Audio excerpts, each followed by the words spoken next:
신약성경 158쪽 요한복음 8장 12절에서 18절까지 말씀 제가 봉독하겠습니다. 예수께서 또 말씀하여 이르시되 나는 세상의 빛이니 나를 따르는 자는 어둠에 다니지 아니하고 생명의 빛을 얻으리라.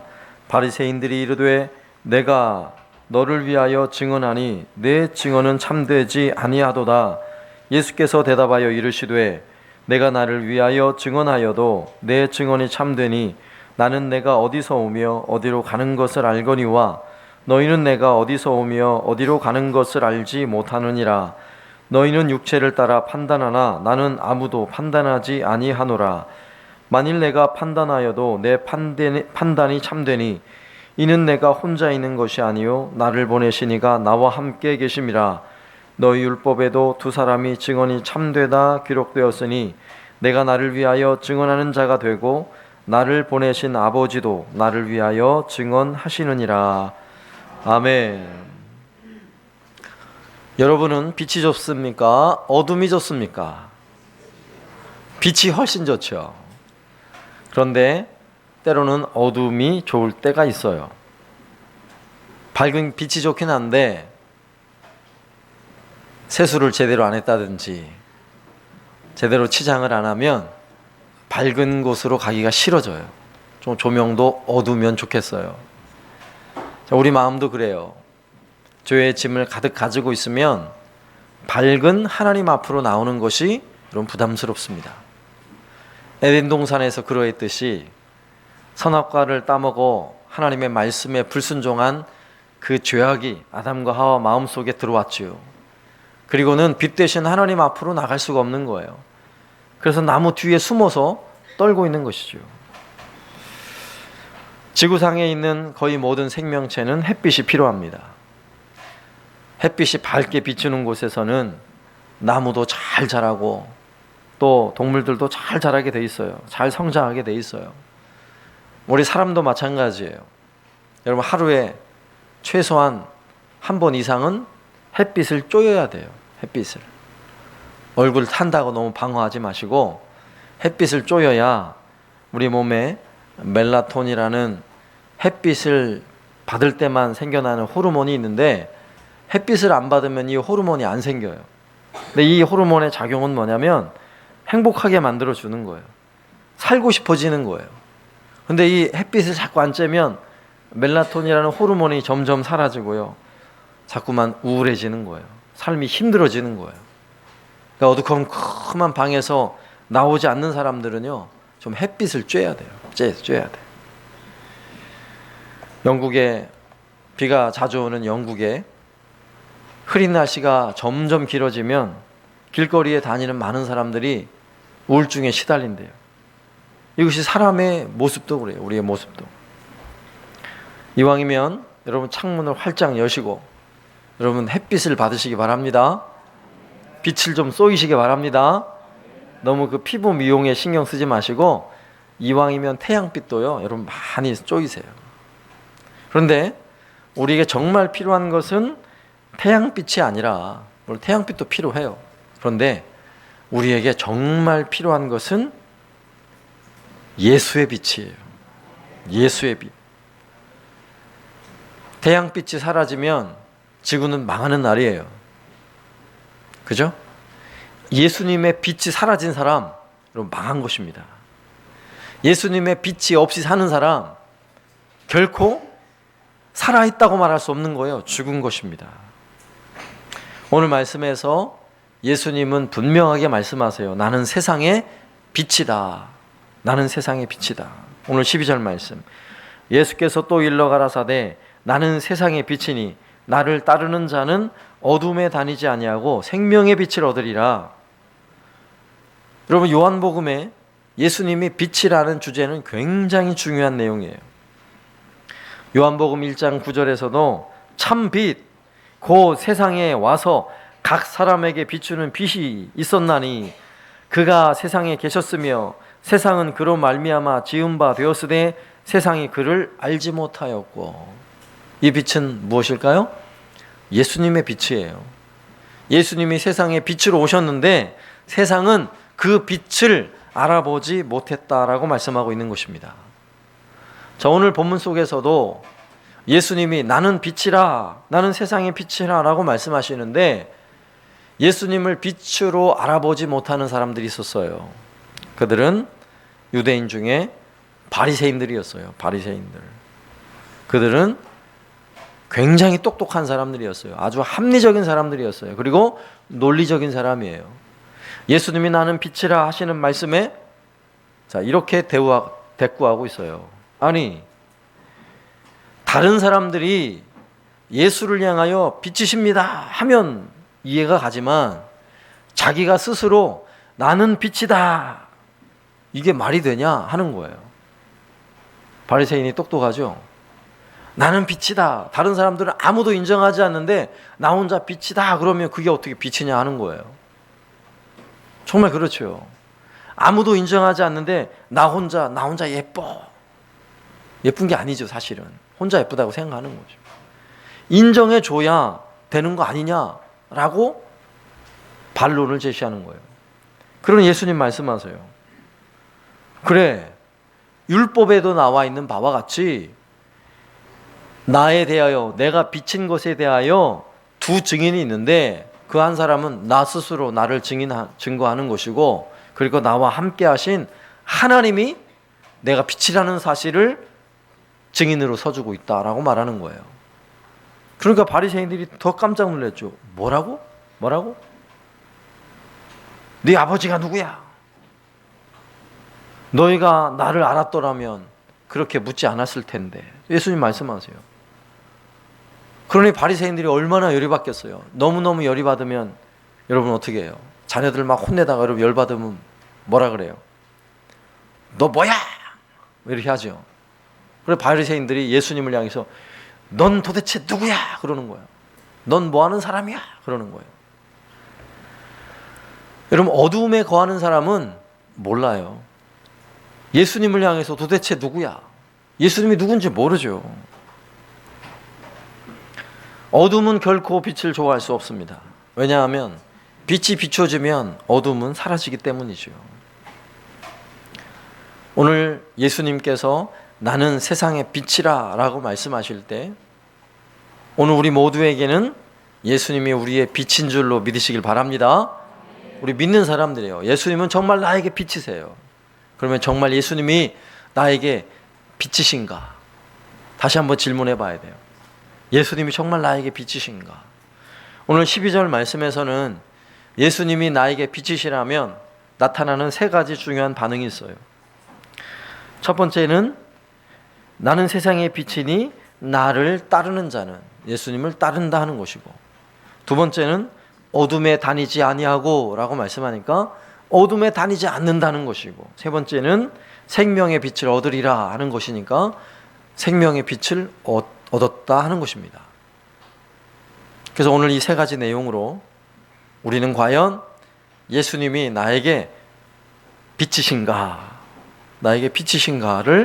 살펴볼 수 있길 바랍니다. 첫 번째로 예수님이 나에게 빛이시라면 나는 예수님을 따르는 성도여야 합니다. 나는 세상의 빛이니 나를 따르는 자는. 수많은 유대인들은 예수님을 빛으로 인정하지 않았어요. 그래서 예수님의 길을 따르지 않았죠. 여러분, 예수님의 길을 따른다 하는 것은 무엇을 의미합니까? 예수님은 이 땅에 말씀으로 오신 분이세요. 요한복음 처음 시작할 때 1장 1절에 태초에 말씀이 계시니라. 그 말씀이 누군 줄 아세요? 그 말씀이 곧 예수님이세요. 예수님. 시편 119편 10절 말씀에서도 주의 말씀은 내 발의 등이요 내 길의 빛이니이다. 여러분, 말씀을 따른다 하는 것은 우리가 예수 그리스도를 따른다 하는 것입니다.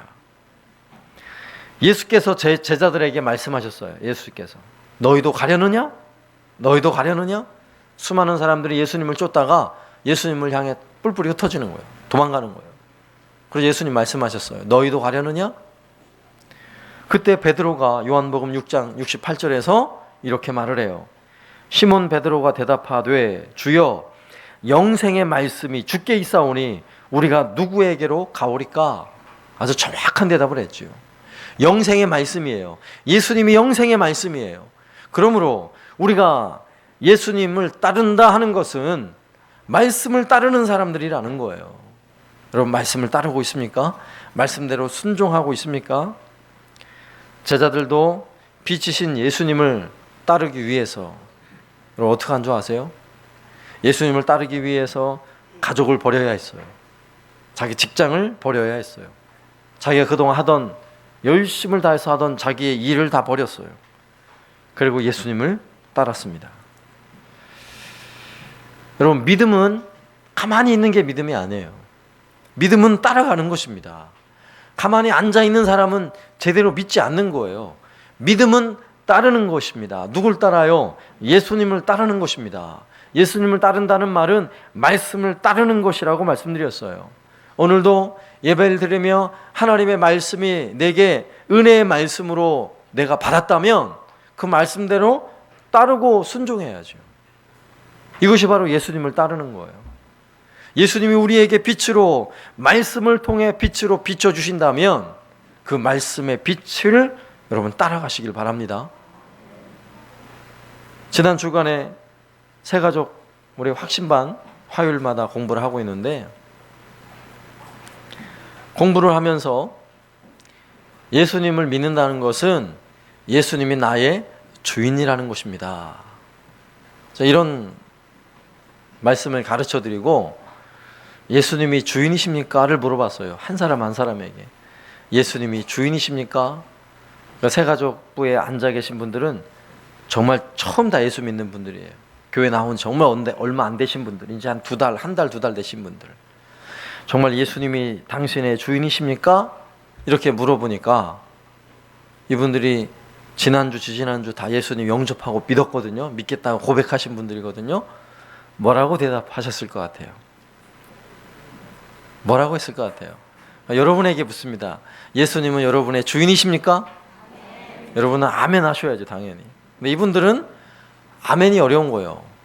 받아들이기가 어려운 거예요. 예수님이 내 인생의 주인이라고? 진지하게 질문했어요. 한번 제대로 대답을 해보세요. 솔직하게. 그랬더니 첫 번째 분이 고개를 흔들더라고요. 아닌 것 같은데요. 두 번째 분도 아닌 것 같은데요. 세 번째 분도 아닌 것 같은데요. 흔들더라고요. 그리고 네 번째 분은 연세가 제일 많으신 분인데 맞습니다 그러시더라고요. 그래서 저도 아멘 그랬는데, 앞에 있는 세 분은 예수님이 주인이라는 것을 아무리 생각해도 인정하지 못하겠는 거예요. 아무래도. 왜냐하면 가만히 생각해 보니까 예수님이 주인이라면 내가 하고 싶은 일 못 하거든요. 제가 못할 일이 너무 많겠거든요. 그리고 고민이 생기는 거예요. 정말 예수님 주인인가? 그래서 정말 대답을 못 하더라고요. 물론 끝날 쯤에는 제가 협박을 해가지고 고백하겠지만 그래도 끝까지 고백을 안 하려고 그래요. 예수님이 주인이라고를 쉽게 고백을 못 하는 거예요. 그리고 제가 공부를 마치고 나서 제 방에 와서 곰곰이 생각해 봤어요. 그래, 예수님이 주인이라고 고백하는 것은 정말 이렇게 쉽게 고백할 일이 아니구나. 정말 쉽게 고백할 일이 아니더라고요. 그분들이 맞아요. 새가족인 그분들이 정말 맞아요. 여러분에게 예수님이 주인이십니다 그러면 다 아멘 그러셨어요. 그러면 제가 물어볼게요. 지난 한 주간 동안 예수님이 시키는 일 하고 오셨나요? 여러분이 좋아하는 일 했어요? 여러분이 원하는 말 했죠? 예수님이 시키는 일 하셨어요? 말씀대로 순종했어요? 제대로 못하고 있잖아요, 솔직하게. 네? 그런데 예수님이 주인입니까? 그러면 우리는 아멘은 잘하죠. 아멘. 근데 아멘 하는 게 잘못됐다는 게 아니에요. 여기 그렇게 해야죠. 여기 고백은 해야죠. 고백은 하지만 우리들 스스로에게 한 번 더 질문을 좀 던져봐야 돼요. 진지하게. 그 세 가족분들이 예수님이 정말 당신의 주인입니까? 인생의 주인입니까? 물었을 때 고민하면서 고민하면서 고개를 흔들었던 것처럼 고민하면서 정말 내가 예수님을 따르는 사람인가? 예수님이 정말 나의 주인인가? 내가 예수님의 말씀을 듣고 내가 그 말씀대로 철저히 따르는, 정말 예수님은 나의 주인이시고 나는 종인가? 우리 스스로에게 질문을 던져보아야 하는 것입니다. 여전히 내가 원하는 일만 하고 있다면 예수님 주인이 아닌 거예요. 내가 하고 싶은 말만 하고 산다면 여러분 예수님 주인 아닌 거죠. 내가 하루를 살아도 주님, 오늘 하루 주님이 나에게 원하는 일이 무엇입니까? 말씀해 주십시오. 물어봐야 예수님이 주인이죠. 예? 여러분 일주일 내내 지나고 나서도 오늘 주님 앞에 나와도 내가 지난 주간에 주님을 위해 내가 한 게 뭐지? 내가 뭐 하다 왔지? 이러면 예수님 주인 아닌 거죠. 그러면서 어떻게 예수님 주인입니다 라고 고백할 수 있어요? 예수님의 빛이, 참 빛이 우리에게 비추어진다면 예수님은 우리의 주인이셔야 합니다. 여러분 믿으시기 바랍니다. 여러분 아멘만 하지 마시고 제대로 믿으시기 바랍니다. 예수님은 나의 주인이십니다. 내 모든 삶에, 내 물질의 주인이시고 내 자녀들도 우리 예수님이 주인이시고 내 모든 시간의 주인도 예수님이시고 내 육체의 건강도 주인이 예수님이세요. 내 모든 것의 주인이 예수님이라는 사실을 믿으시기 바랍니다. 두 번째는 예수님이 빛이시라면 어둠에 다니지 않는다 하는 것입니다. 어둠에 다니지 않아요. 예수께서 일러 가라사대 나는 세상의 빛이니 나를 따르는 자는 어둠에 다니지 아니하고. 자, 우리가 사는 세상은 사실은 어둠이에요. 어두운 세상이에요. 여러분 어둡다는 것 무슨 의미인지 아시죠? 집에도 깜깜한 밤에 요즘에는 워낙 전기가 정전되는 일이 없고 항상 밝게, 그것도 LED 등을 환하게 켜놓으니까 방마다 환하니까 밤이어도 밤인 줄 모르잖아요.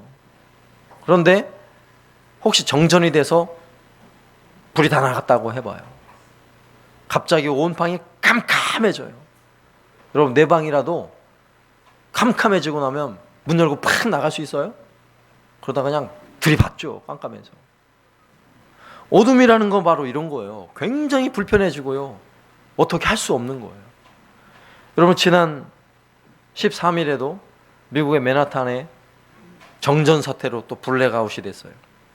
정전이 돼서 깜깜한 밤, 캄캄한 조명이 다 꺼지고 어두운 밤이 되면 이거 블랙아웃이라 그래요. 공교롭게도 그날이 미국 맨하탄에 42년 전에 블랙아웃이 일어났던 기념하는 날이었어요. 근데 그날 정전이 된 거죠. 그럼 42년 전에 어떤 일이 생겨난 줄 아세요? 정전이 되자 밤새도록 방화와 약탈과 강도와 강간과 엄청난 범죄가 온 도시를 휩쓸었어요. 지옥이 돼버린 거죠. 지옥이. 여러분 이것이 우리의 본성이에요. 본성. 어둠에 머물기 시작하면 우리의 죄악된 본성이 막 올라와요. 블랙아웃 때였던 42년 전의 맨하탄 거리처럼 우리가 어둠 속에만 살기 시작하면 우리 안에 있는 더러운 것, 추악한 것, 이것들이 막 올라오는 거예요. 그럼 어둠에 그대로 머물길 원하세요? 어두움 너무 좋아하지 마시라고요. 여러분 도시의 블랙아웃보다 더 심각한 게 뭔지 아세요? 우리 마음의 블랙아웃이에요. 마음의 불이 꺼졌다고 한번 생각해 보세요. 마음의 불이 꺼지면 여러분 인생에 살맛이 안 나죠. 마음의 불이 꺼졌는데 무슨 삶의 의욕이 있겠어요? 우리 마음의 불을 환하게 켜놓아야 돼요. 그러면 우리 마음의 불은 무엇으로 켜놓을 수 있을까요? 여러분 마음속에다 LED 조명 하나씩 켜놓으실래요? 마음의 불을 켜놓을 방법이 없어요. 세상에 어떤 방법도 마음의 불이 켜지지가 않아요. 여러분 로또 복권 당첨되면 마음의 불이 켜질 것 같죠? 잠시 켜졌다가 빡 꺼져버려요. 더 어두워져요. 복권 당첨된 사람은 조용히 사라지잖아요. 지하세계로 그냥 들어가요. 세상에 어떤 것으로도 우리 마음의 불을 켤 수가 없어요. 오늘 예수님은 분명하게 말씀하세요. 내가 세상의 빛이라. 누가 빛이신가요? 예수님이 빛이세요.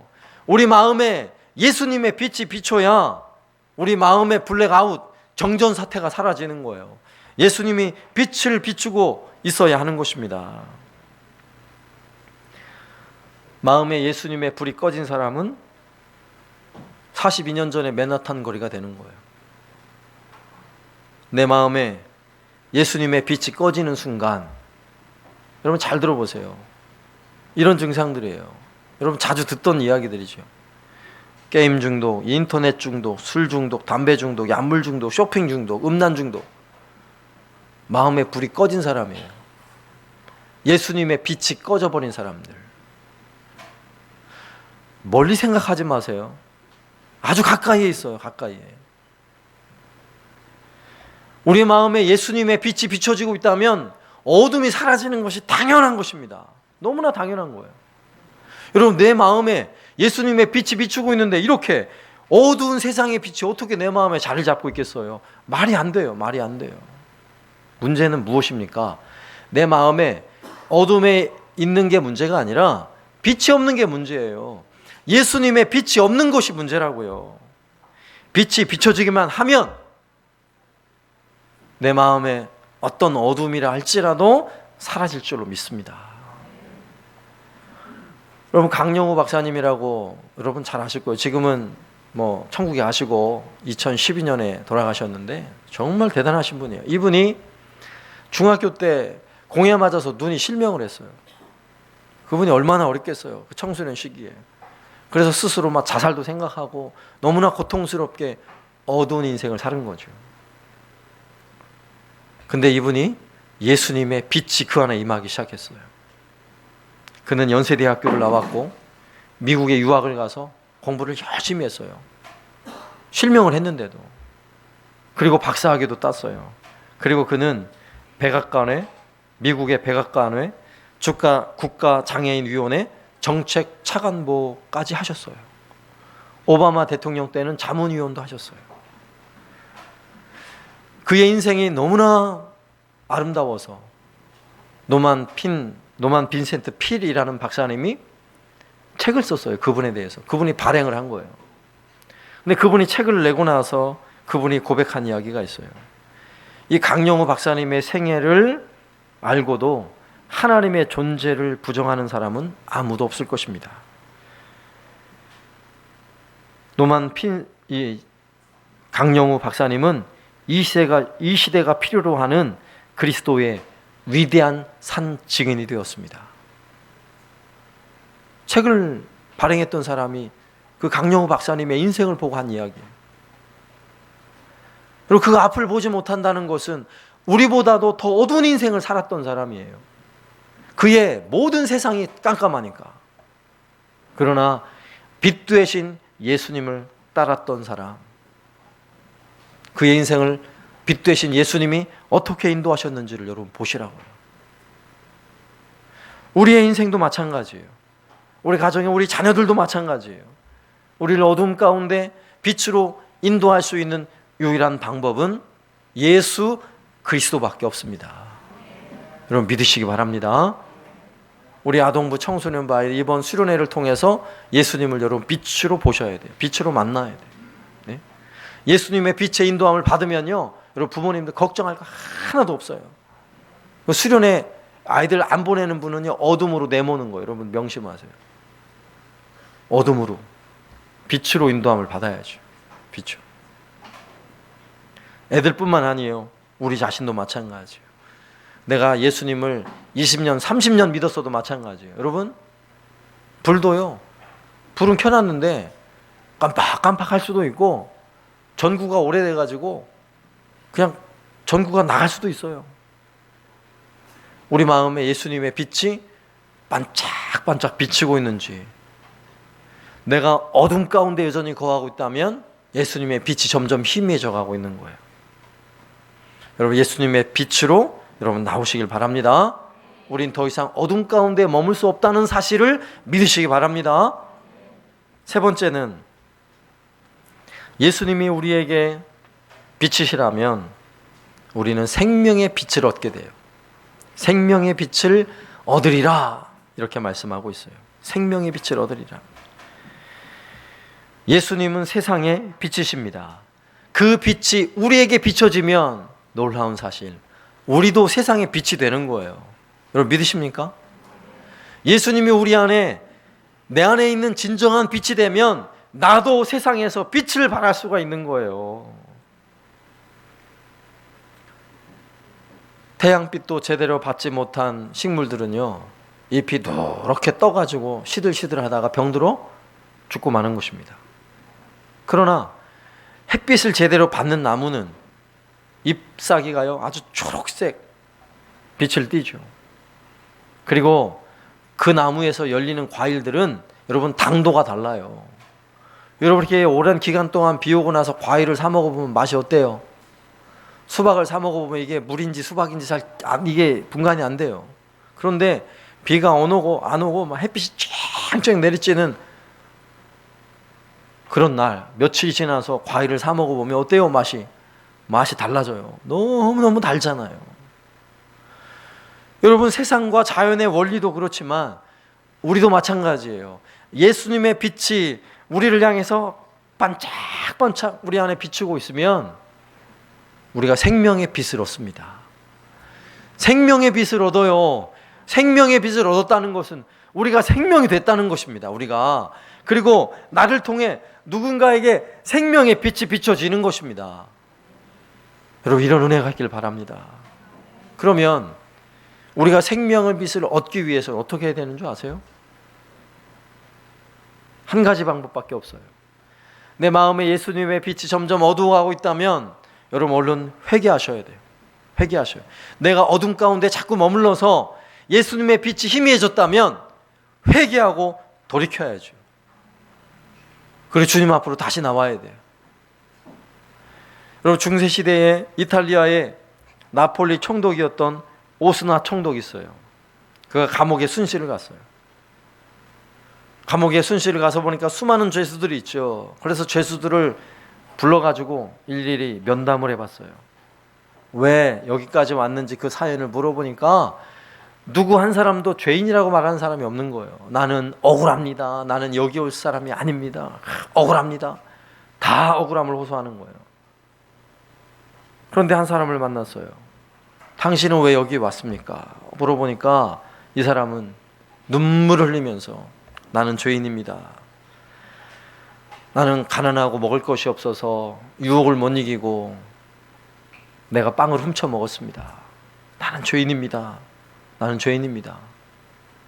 그래서 이 오스나 총독은요 자신이 가지고 있던 지팡이로 등짝을 후리쳤어요. 이 나쁜 놈, 너같이 나쁜 놈은 이런 데 있을 자격이 없어. 당장 나가! 그래가지고 감옥에서 내보냈다는 거 아니에요. 네? 한 일화지만 자신의 죄를 알고 주님 나는 죄인입니다. 나를 용서해 주십시오. 내가 지금 어둠 가운데 거하고 있습니다. 나를 용서해 주시고 다시 빛 대신 주님 앞으로 나아가게 해 주십시오 라고 회개한다면 그가 빛의 자녀가 될 줄로 믿습니다. 생명의 빛을 얻는 자가 될 줄로 믿습니다. 우리에게 이런 빛이 비춰져야 돼요. 여러분 회개하셔야 돼요. 그래서 내가 어둠 가운데 있다면, 내가 한 부분이 여전히 어둠에 있다면 여러분 회개하고 주님 앞에, 빛 대신 주님 앞에 나오시길 바랍니다. 때로는 절망하는 분들이 있어요. 인생의 수많은 어려움과 고통, 내가 감당할 수 없는 어려움 때문에 절망하면서 인생이 그냥 어둠인 사람들이 있어요. 예수를 믿으면서도 육신의 고통 때문에 어두운 사람도 있고요. 마음의 질병 때문에 내 삶이 어두운 사람도 있어요. 가정의 환경이 좋지 않아서 인생이 어두운 사람이 있어요. 돈 문제 때문에 인생이 어두운 사람도 있어요. 그럼 그대로 어둠 가운데 거하시겠어요? 예수님 앞으로 정확하게 나오세요. 주님 앞에. 주님은 빛이세요. 주님의 빛이 비추기만 하면 어떤 어둠이 날지라도 다 물러갈 줄로 믿습니다. 다 물러가게 돼 있어요. 만약에 여전히 이런 세상적인 어둠 때문에 내가 머물고 있다면 그것도 회개하셔야 돼요. 여러분 건강의 문제가 나를 지금 절망시키고 있어요? 그 어둠 때문에 고통받고 있어요? 여러분 회개하셔야 된다니까요.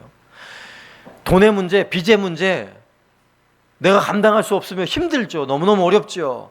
그런데 그것이 내 삶의 어둠이라면 여러분 회개하셔야 돼요. 왠지 아세요?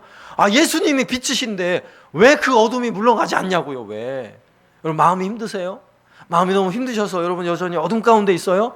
여러분 회개하셔야 돼요. 왠지 아세요?